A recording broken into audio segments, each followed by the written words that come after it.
Ya, yabona wena Sihlahla, wena ngiyakuthanda wena mncwa. Ungilethela zonke indaba engingazazi nengifuna ukuzazi. Bafowethu, mina ngiyalenza ucwaningo. Angiyikhulumi into enginganalo iqiniso layo.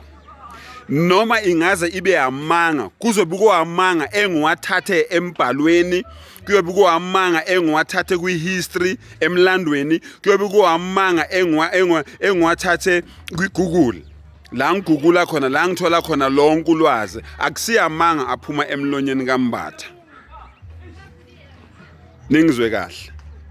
Labaholi benu abaniphethe, abaniholayo, abanqola imali, anizenzi njengoba nibanika le mali le, anizenzi.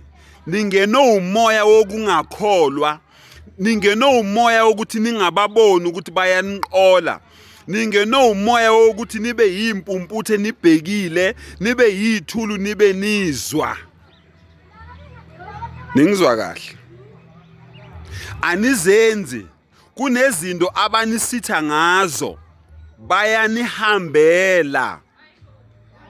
Ukhona nje omunye ade velile ekhuluma ngabaculi bala eSouth Africa ethi iningi labo njengoba nilibona seliyimphuphe linje wasemaputo lenyanga le.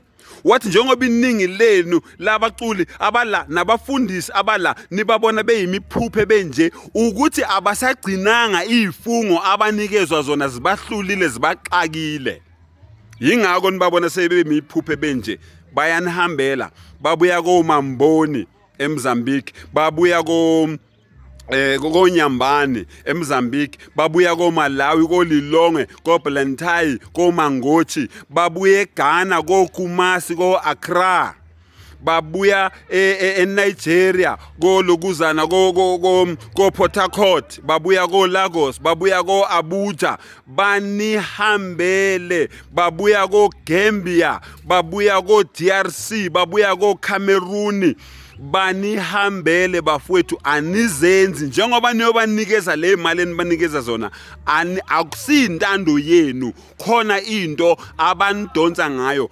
Banihambele. Ngiyanitshela ke mina ngilenzile ucwaningo ngabo, banihambele. Uwe kozaziyo wena lo osumkhonzayo ukudlula umenzi wakho, ukuhambele. Awuzenzi, ungeno umoya walesilwane sakhe akudonsa ngaso ukuthi wena umlethele imali.